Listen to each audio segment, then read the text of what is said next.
All right, so thank you all for joining today. This is an info session from Touro University California Graduate School of Education. Today in our session, we'll be talking about the teacher credential programs that we offer. So we will be talking about the single and multiple subject credential, our educational specialist credentials.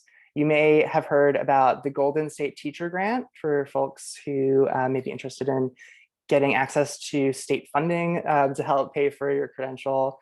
And we'll also be talking about some master's degrees that you can pair with your credential if you're interested in doing so. So how about Paige? Why don't you introduce yourself?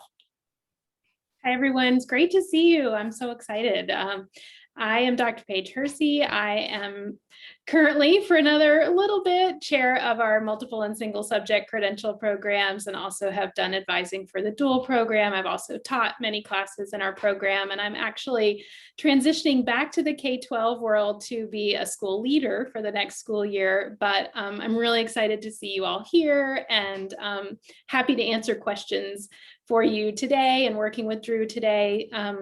And just rest assured that we have a great team that will be supporting you as you continue your education journey.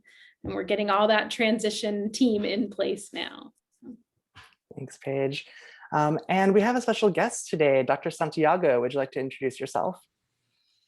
Thanks, Drew. I'm Luis Santiago. I'm the director of the Graduate School of Education, and so always very supportive of our programs and anxious to meet you all because I love talking to our students and really just talking about education. I was a middle school and high school teacher, so secondary is my wheelhouse, not the little guys.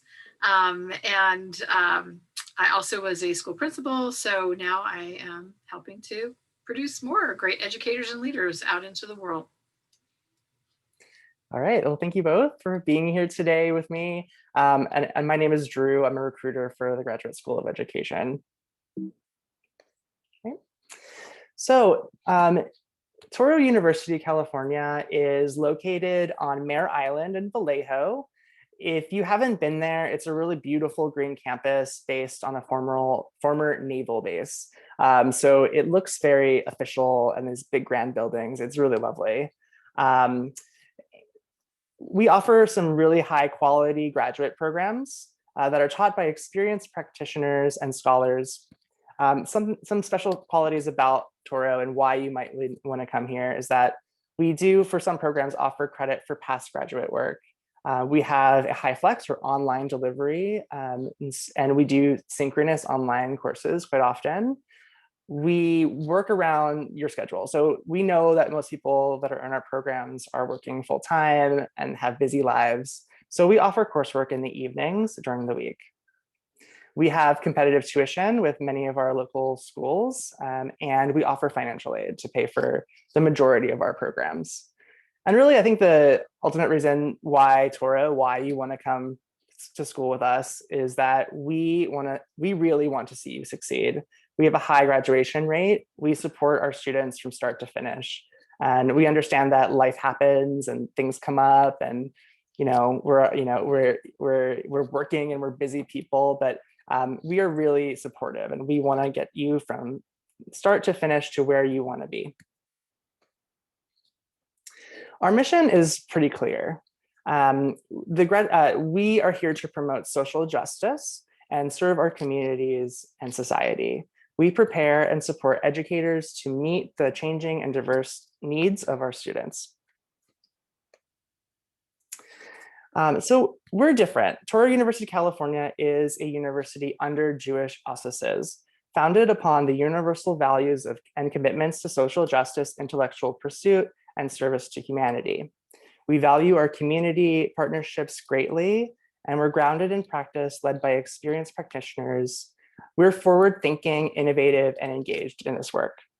And so these, as I mentioned, the Jewish values, you will find out that we have a lot of Jewish holidays that we will honor throughout your time with us. So don't be surprised when you have days off that you wouldn't have assumed that you would have.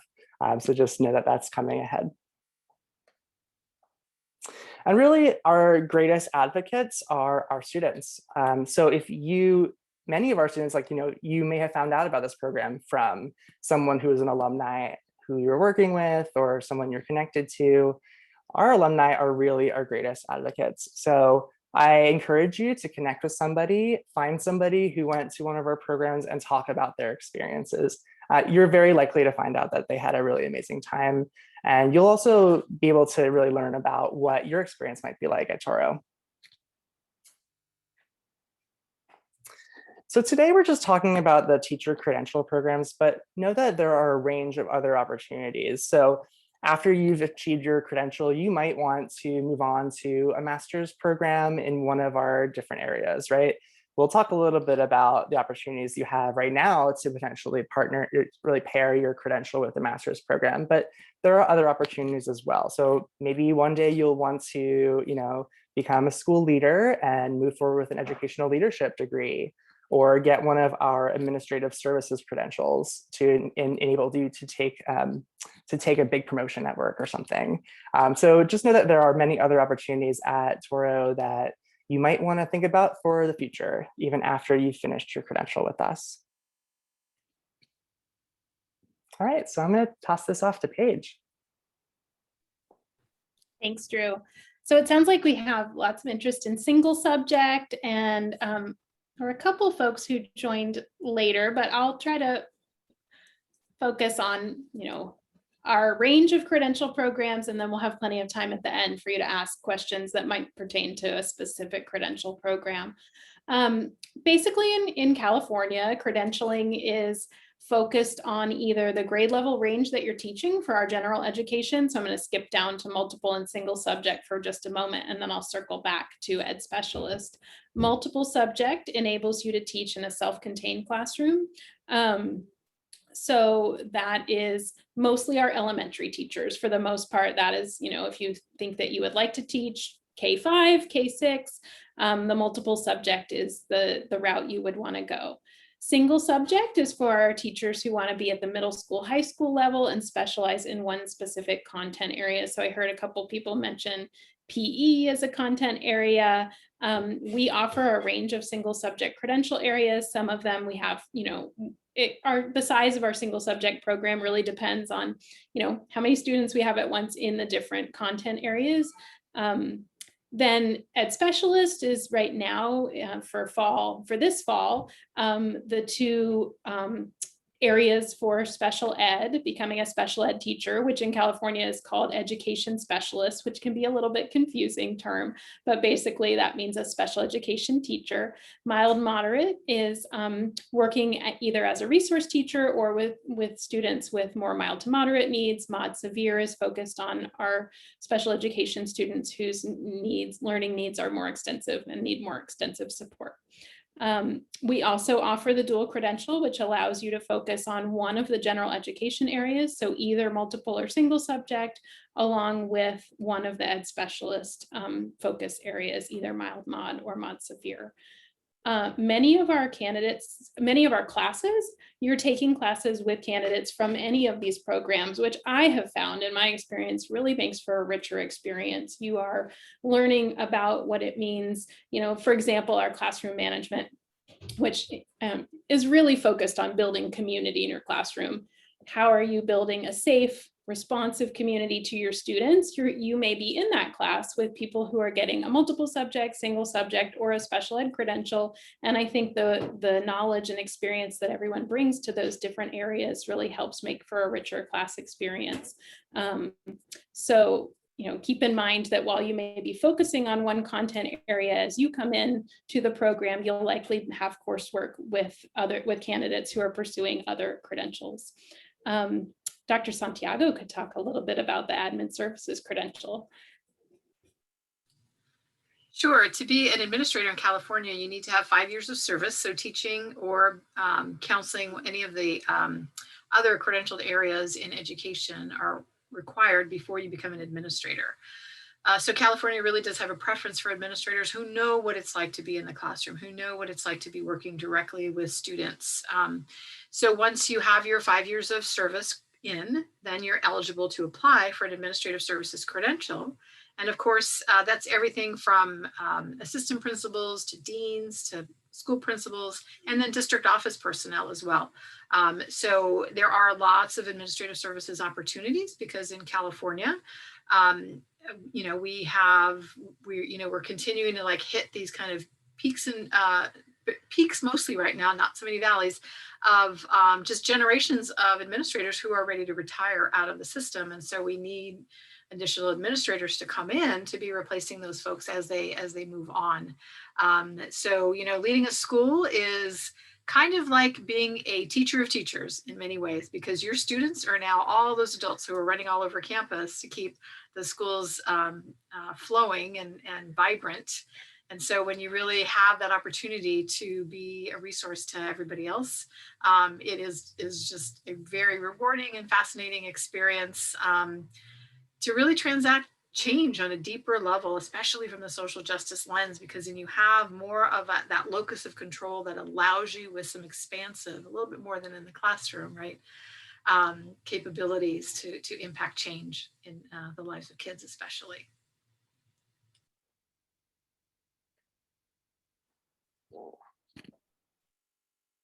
So just some of the details about the teaching credential programs. We're going to focus on those because it sounds like most of you are here to hear about those or are on your way towards those. So at this point for fall 2021, each of those programs, whether you're going with one of the general education, single or multiple subject, or an ed specialist credential, is a total of 36 semester units. Most of our courses are 3-unit courses. We do have 2 clinical courses that are 1 6 units, 1 9 units. As Drew mentioned, one of the real benefits that our candidates frequently say, I couldn't have done this program if the schedule wasn't what it was. Our classes meet in the evenings. The earliest classes meet around 4:15, so that usually gives people who are working in education or at school sites an opportunity to take a breath, get ready for class. We can speak a little bit to what the format and the delivery format is currently. But of course, as we all know, we're staying flexible, and we know that things may change as we evolve in our current situation. Our instructors are really feet on the ground. They are working in local schools in a variety of ways. Some of them are classroom teachers who have been teaching, have many years of experience. Some are administrators who like to work with our candidates to keep that teaching part of themselves alive while they are in various administrative roles at their schools. I think that the relationships with our instructors and their commitment to our candidates and the relationships that they build with our candidates are one of the greatest strengths of our programs, that really you get to know instructors, you meet a variety of different people who work in different districts, different roles in schools, and they really are able to keep their finger on the pulse of what's happening in the schools and the districts. Our class sizes are fairly small. You can expect class sizes to vary throughout your program. If you're in one of those courses, one of those foundational courses where you're together with candidates from the different programs, maybe slightly larger. As you get more specialized, like into your single subject coursework, they might be slightly smaller. But really the class sizes are small, that you're building relationships not only with your instructor, but with your classmates. And again, I think that's one of the greatest strengths as well, is that, you're really learning from each other. And, many of you, I'm sure, are already working in schools in different capacities, or all the wisdom that you bring from the life experiences you've had make class richer. As Drew mentioned earlier, you can pair your teaching credential with a master's degree. Right now, we have several different options for those. We are in the midst of a little bit of a transformation in terms of, what the master's options are, but there is and will continue to be a 12-unit option that you add on to your 36 semester units, or to go a little bit deeper, there are other options, 2 other program options that would be 18 units beyond your credential. Just some of the requirements to meet. Drew and I were working on the slides a little bit, and there were some more things on this list, but we decided not to give you everything that you would need to check off the list before you are recommended for your credential, but a few things to just keep in mind. If you've worked in schools in any capacity, you know that having a background check, live scan, those digital fingerprints is important, and unfortunately, you often have to do it multiple times for working in different places. a certificate of clearance with the Commission on Teacher Credentialing. If you're already working at a school site, you are a substitute teacher, or you're on an emergency permit of some kind, you already have that with CTC. So many of our candidates come in with that requirement already in place. A negative TB test, or at least the risk assessment from your doctor's office that says you're not at risk of TB, so that you can be on site working with students. Because one of the things we haven't talked about is, even though our instruction right now for our didactic classes is offered remotely, we do have some clinical pieces and pieces throughout the coursework where you would be working with students. So we need to make sure that everyone who is going out to schools to work with students is safe to do that. Before your student teaching or your internship, those are the two different clinical options we offer. You do need to pass CBEST or have the basic skills requirement met. And we have some great traction happening now at the state level where there's more flexibility around that. And we're going to see exactly what that looks like soon, but we've been really hoping that that obstacle will be easier for candidates to surmount soon. And then there's a US Constitution requirement, and most of our candidates have met that through a course in their undergrad. There's a whole list of courses that you can use towards that. And if you haven't met it through something in undergrad, then there's a little course, an online course that you can take. It's just a short little, you could do it in one day. So then, what's kind of the big picture of what does your journey look like through the program before you are ready for recommendation for that teaching credential? You complete your 36 units of coursework. If you have graduate level work, most often it needs to be in another teaching credential program to be eligible for transfer credit. You'll complete those 36 units, most of them with us. You complete and pass your student teaching or your internship. So that's the clinical piece where you are demonstrating that you are making progress on these teaching performance expectations and demonstrating that you are ready to teach in your own classroom. Our multiple subject and special education candidates do need to pass a reading instruction exam. That one is just a matter of, really having the content and preparing for the test. You complete a portfolio. So as you're going through the program, each course that you take, you will be completing key assignments that show your progress towards those teaching performance expectations, and those become part of your portfolio that you are completing before you're recommended for your credential. And you also need to have CPR certification, and that's another one that you can complete online. It doesn't have to be an in-person CPR course.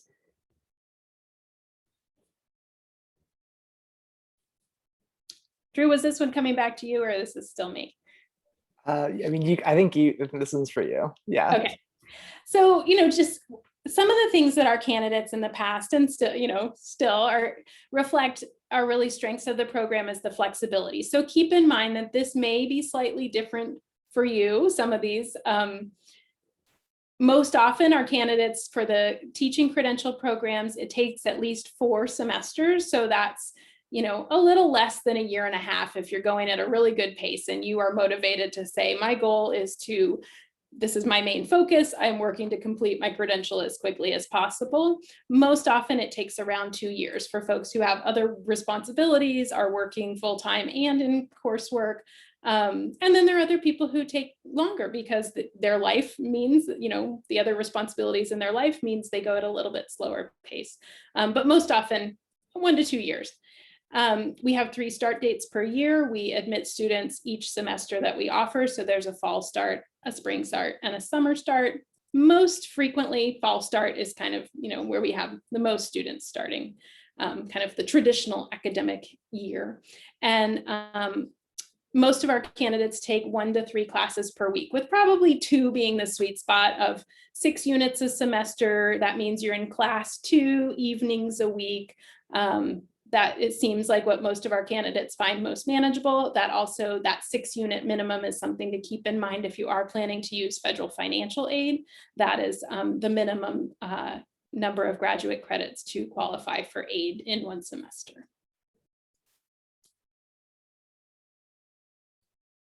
All right, so thanks, Paige. That was a perfect segue to the financial aid. It's perfect. So as we mentioned, and as Paige mentioned, you can use financial aid. Of course, you need to take steps to be able to get that. I know many people have probably some experience with the financial aid system. You can always be in touch with our financial aid office if you do have questions, or reach out to me and I could connect you with them to make sure that all of your questions are answered and you have a full picture of what it takes financially to come to Touro and how you're going to get there. So we'll talk a little bit about the Golden State Teacher Grant. So currently, as far as I understand it, this is for educational specialist credential students. And this grant awards up to $20,000 for the completion of your program. However, there are some stipulations and some commitments associated with this grant. So you must commit to working in the high need area of special education for 4 out of the 5 years after you receive your credential, and that you must be working at a priority school. So the priority school list is actually quite long. You'd probably be surprised by how many schools in which districts and areas that you would be surprised are a priority need school district or a school itself. So take a look at the website for this. I can always share that with you another time. I don't have a link here, but you'll be able to see the list of schools that qualify as priority schools. And these are it's based off of the percentage of teachers who have emergency types of credentials. So take a look there if you're interested. Explore a little bit more about what this grant is and how to take advantage and how to sign up for it. Drew, I'm not sure if on our web page we have the link and more information, but if we don't, maybe we could put that there. That would be helpful. Because the rest of you will want to keep an eye on this as well. Hot off the legislature, like yesterday morning, the governor signed and the legislature voted in California to expand the Golden State Teacher Grant. So we are looking forward to, initially the recommendation was that they would expand it to anybody who was in a STEM field. As of yesterday, the discussion from Sacramento is that it likely is going to expand to all people in teacher preparation programs. So cross your fingers that you might, not just for education specialists, there might be an opportunity for you also.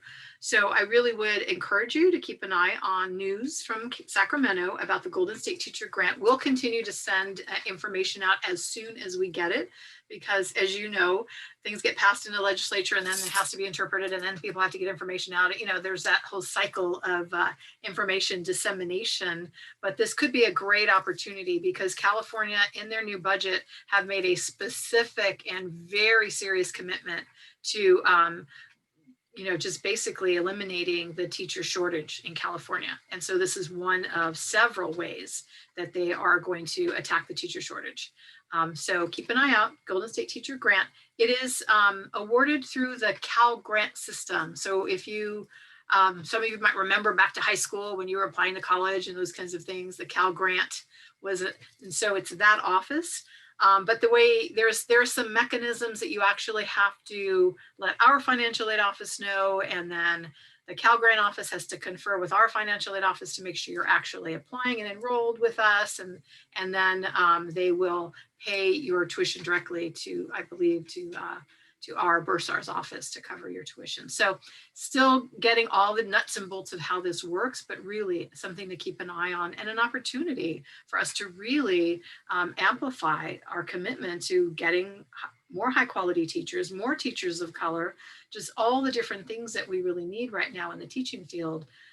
This could be a great opportunity. At a minimum, we know we've got it for education specialists, and at a maximum, we think this is going to probably in the next couple of weeks be more clear in terms of being expanded to a lot of other folks.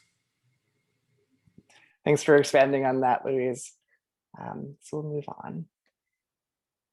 All right, Paige, would you like to talk a little bit about the master's options available?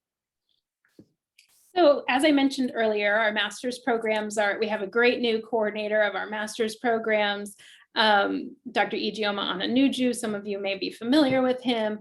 So he's in the process of really kind of examining our master's programs, creating a real focus, deepening the experience. So just keep in mind that, as you begin your credential journey, there are master's options available to you. The two big master's programs are Masters of Arts in Equity, Diversity, and Inclusive Education, really looking at what are the skills, knowledge, strengths that our teachers need right now in the classrooms with the students that we are working with every day. And then the Masters of Education in Innovative Learning is a program really designed to support teachers in innovation, both in terms of the technology they use in their classrooms, but also innovation in terms of, how do we teach? How do we support students to show what they know in their learning? So as I mentioned earlier, we are working on what those solutions look like for the 12 unit. We also have had a focus on special education, a master's in special ed in the past, and we were working on what that looks like moving forward. So for 12 to 18 units beyond your teaching credential, you can earn that master's degree. And the difference between the 12 to 18 unit programs would really be how deep you want to go. How much do you want to immerse yourself in your research? And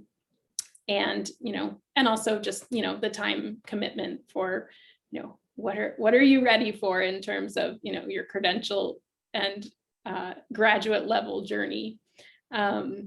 Some of the benefit, just in terms of my experience, why our candidates, it's really important to them to have these master's options is a teaching credential program is graduate level work. So you are earning 36 units of graduate level credit. And many of our candidates feel like, okay, I've put in this time, this effort, I earned my teaching credential. I'm so close to having a master's degree. I really want to leave with that master's degree. It helps you move up the salary scale in terms of, your salary as a teacher, but it also, allows you to use this graduate level credit that you work so hard for and leave with a degree in addition to your credential that you're earning.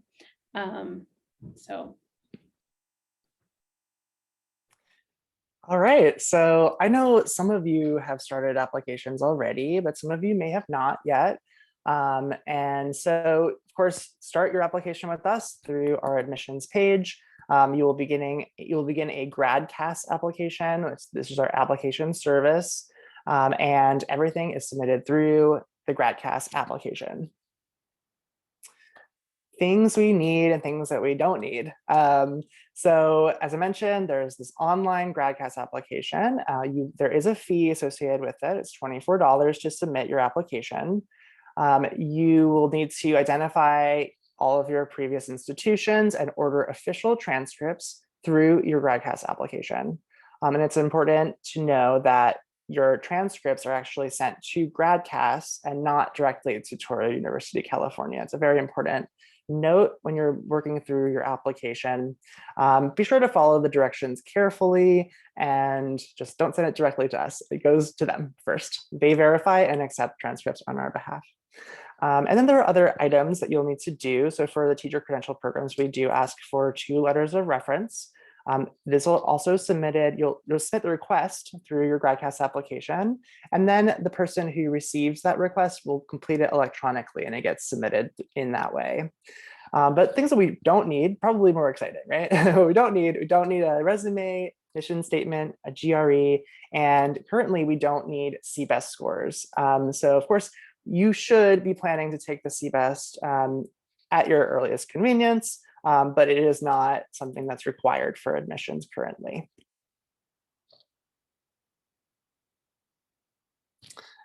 All right, so we've come to the conclusion of the slides we wanted to share with you all. I'm sure many of you have lots of questions. So we'll open up to you all. Just feel free to unmute yourself, chime in with your questions at this point.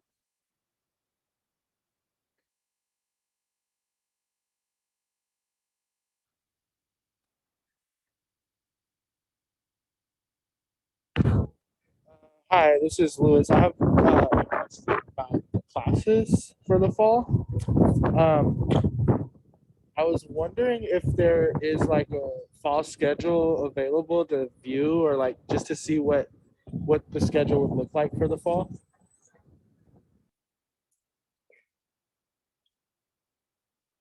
Louise, do you know if there's a schedule? Go ahead, Paige. I'm looking up the URL right Okay. now. I know it's there, Um, but Louis, there's a draft schedule in place. We are finalizing some of the details. It's a particular, Drew mentioned that we follow the Jewish calendar, and depending on the year, the Jewish holidays can fall more heavily on certain days of the week. So we're just making sure that the days of the week are accurate for what, how many course sessions we need to have. So there's a draft of the schedule that we can share with you. Just one thing to keep in mind, though, is our course, and I'm not sure if this was part of what Drew shared. I don't think so, is that our courses are all Monday through Thursday evenings. So you can always plan that there won't be classes on Friday because of the Sabbath, the Jewish holiday on Saturday. There are no classes that go into Friday evening. So Monday through Thursday afternoon, evening are really your times when you'd have class. And depending on the semester, you would need to, some semesters you might have Monday, Thursday, others you might have, Tuesday, Wednesday, but we try to block them out so that, you have kind of a variety of days that you would be coming to class or going to class on Zoom. Louis, are there particular days, are you working around something in your schedule that you want to try and be aware of, or? Not necessarily. I just wanted to have a general idea of what that would look like. So that was helpful. Thank you. Yeah, so I think if you're just trying to kind of mentally plan, you could, I mentioned that, most of our candidates take 2 to 3 classes a semester. If you were going with kind of the 2-class pace, you could just mentally think about, okay, I would have 2 afternoon or evenings per week that I would be attending class. And yeah, those days of the week could change depending on the semester. Thank you. I have a question. So during one of the slides, you're saying it takes about 1 to 2 years on average to complete the program. Does that include the student teaching as well? Yes, that does include the clinical course. And for the student teaching, is this something where you guys have options for us locally, or are we going to have to travel at all out of town or out of the Bay Area or anything to do any student teaching, or is it all going to be local? That's a great question, Christopher. So for our clinical experience, we offer 2 different pathways. So student teaching is the more traditional pathway. Many of you may remember having student teachers in your classroom when you were growing up.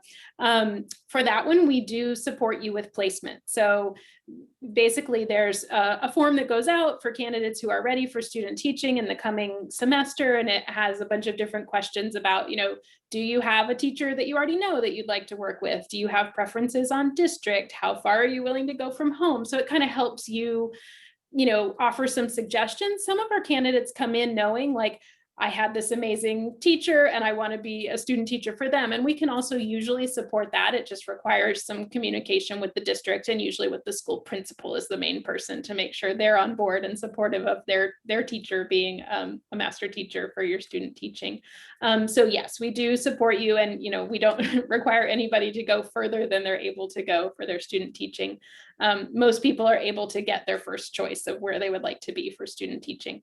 The other option is the internship, and that many of our students take advantage of that intern pathway because many of them are already working in schools, either in a teaching capacity or in another way. And then by the time they're ready for their clinical practice, there's an opportunity for them to be the teacher of record while they complete their credential program. And they're slightly, our candidates all take coursework together. So you're taking the same courses. It really is just there at the end, the clinical experience, that you go either the student teaching path or the internship pathway. And some people change midway. Some people come in saying, I know I want to student teach. I'm really committed to that. And then an opportunity comes their way. And it's really, it can be really attractive to accept those intern offers. So, and that's something that you would get support and advising with along the way. Awesome, thank you. So I did post in the chat the link to the schedule and the book list. So if you wanted to open your chat window and copy that link, you can get right into the schedule. Louis, I know you have that bouncing baby on your knee, so I'm sure, it might be difficult for you to pick up that link. I can always send it to you later. But when you go to the website, our website is massively under construction because we're getting a new website in November. And so there are just issues. I had a hard time finding it. So that's why I'm just warning you. You might have a hard time finding it. You go to the education section, and then there should be a link somewhere on the left that is a link to the schedule / book list, literally is what it says. And so the link that was provided for you in the chat.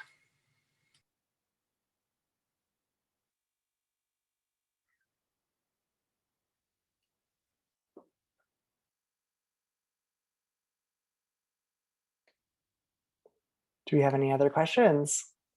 Yes. Can you go into a little more detail about the student teaching? Is it,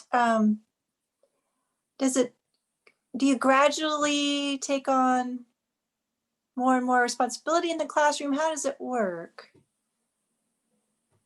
Yes, if you select the student teaching route for your clinical, it is a gradual release of responsibility. It's a 14-week experience. You can't be working at the same time. So it really is, sometimes for people, often for people, it's a financial decision, whether they're able to go the student teaching route. So it's 14 weeks unpaid. You're working under a very experienced teacher in their classroom. You start out by working, co-planning with the teacher, and then slowly taking on. So sometimes that looks like working with small groups.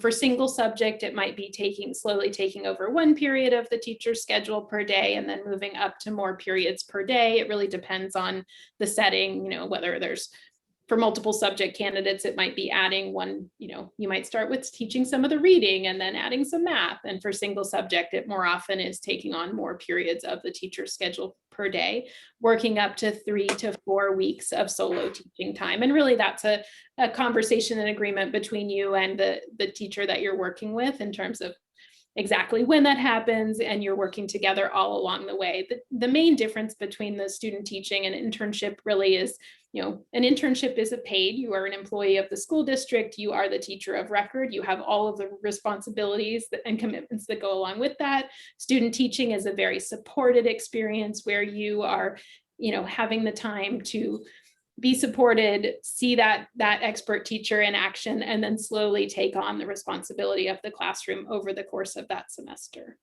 Mm-hmm. Thank you.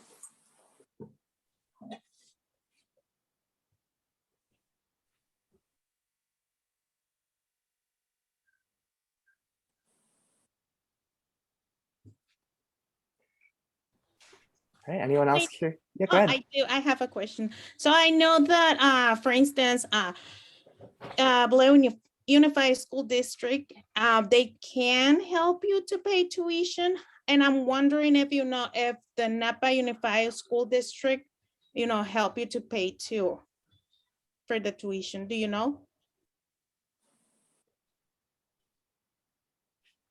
Currently, there's no partnership or program in place that we are a part of with tuition assistance for teaching credential programs.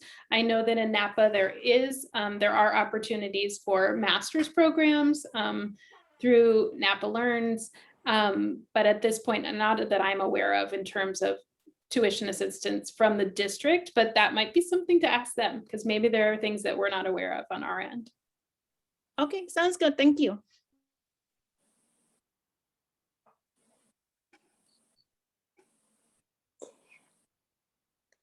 Have the questions, have the classes always been online, or is this because of COVID?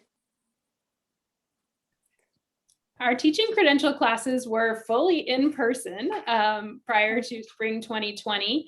And then, like everyone, we made that pivot to be able to continue offering our programs and our courses online. And our instructors have gotten really good at offering, their courses that way. And our candidates have really appreciated the flexibility of being able to be home or in their classroom and attend class. So it's an ongoing conversation about exactly what the program delivery will, what the delivery will look like in the future. So I anticipate it will be some kind of high flex model, is what it seems like we're working towards, where some coursework will be offered fully remote and then other components will be in person, because we know that there are really valuable experiences that are best offered in person. For example, the literacy classes have a tutoring component, and we've found that that is a really important part of the experience of our candidates, to be able to have that supported tutoring experience, to be able to learn how to offer to give literacy assessments, to plan instruction based on those assessments. So there will be some components in person that you just can't really do as well online, but that's, yeah, stay tuned for as things evolve. Dr. Santiago, you're welcome to jump in there if you want to add more detail. I think you nailed it all. Thanks. Yeah, I was wondering if there's opportunities to meet the other students, but besides on the screen. Right. So, our provost is, well, actually, let me take a step back. Not only are we a Jewish sponsored institution, but our primary focus at the Touro College and University system, we are a global institution. We have over 30 campuses all around the world, including Israel, Germany, all kinds of places. And our number one focus is medicine. So our graduate schools of education are really little tiny portions of the university. And as our president says, they make an investment in the schools of education, because who's going to teach those future doctors, nurses, physician assistants, all those people in the medical profession? Touro University consistently remains one of the top 10 providers of primary care physicians in the US. So I say all that to say that, of course, then we have a very conservative approach to what it means to be socially distant, right? What it means to really follow CDC guidelines in a post-COVID, hopefully very soon post-COVID era. So for this fall, the provost has again, followed the conservative line of university, and we will remain mostly, just as Paige said, mostly online. So our orientation must be only online. We tried, I keep filing, appeals going, can we do this in person? Can we do that in person? But it is our goal that as soon as we are able to, we will definitely have, whether it's even just a mixer, something, because that has been a big part of our brand, is that we want you, as Paige said, we really want you to build a network with your fellow students in your cohort and really get to know each other, because, I think it's pretty clear we're in a sharing economy, and that even includes education. So teachers sharing with other teachers, you can just grow exponentially by learning about what other people are doing, by hearing other people's perspectives, and it really fills you out. So know that our heart is there. We're just waiting for all the permissions to be in place to really bring you all together, for us, to be us together. So that's our goal. We're just not there yet. Okay, thank you. And Catherine, I'll just jump in with a little comment that in this in-between time, our candidates are finding ways to get together and work together. So for example, my class that I taught this summer, they used a Zoom room that I set up for them to get together and work on assignments together. And then we realized in our final class last night that 3 of them live in Vacaville and wanted to do some exploring around their hometown as before school starts again. So they were going to connect outside. They were trading their cell numbers so they could text each other. So I think once you build those relationships, even though it's in Zoom and it feels different than building relationships in person, you really are connecting with those people who will be your professional community, and you meet each other, both in when you're in the grad program and supporting each other with all of the work and the challenges, and then as you all enter the next phase of your professional journey. So there are those opportunities that are supported by us and Touro sanctioned, and then people find their own ways to connect and get together. Okay.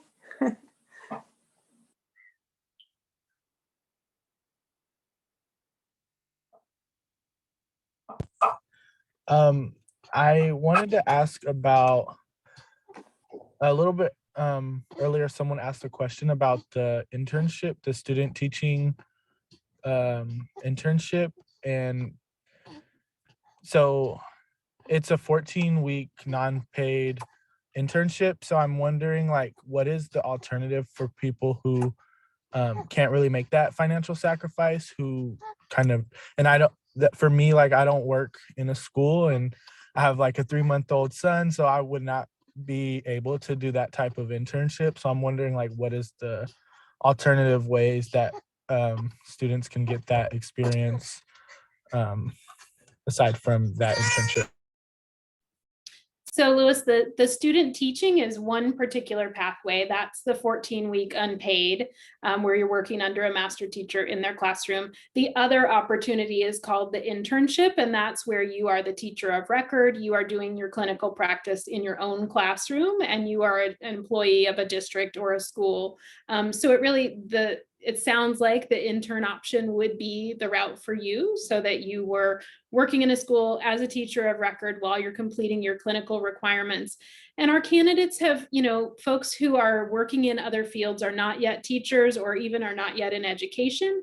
Everybody has to kind of find that point where they're ready to make the jump for themselves. Sometimes it happens just before that clinical semester, and they transition from whatever work they were doing previously to accepting a position at a school or a district to be ready for the internship and their clinical practice. For other folks, they kind of ease their way there. So they may leave whatever field or work they were doing previously. They may substitute teach for a while and then make the transition to being the intern teacher. So that's something that, you don't have to know immediately when you start coursework. We have many people who, are working in other fields and other jobs as they're completing, especially early on in the program. Okay, that was helpful. Thank you.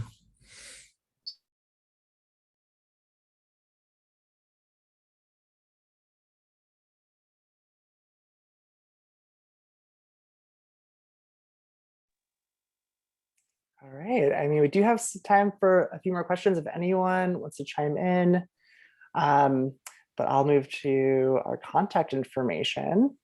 So feel free to be in touch with me as a recruiter if you have any questions about moving forward with your application for Touro, or for starting one, or if you just want to dive deeper, you need more answers, I'm here for you. But of course, Dr. Paige Hersey is also here for you while she's with us. So I have her email address here as well.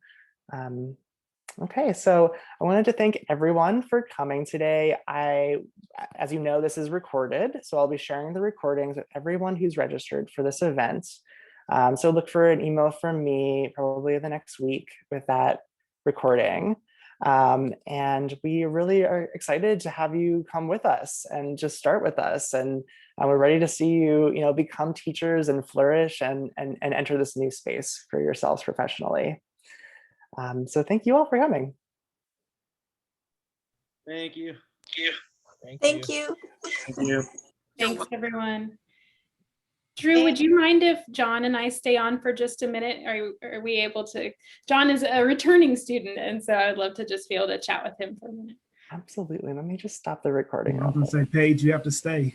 I beat you to it. Sure. Thanks, everyone.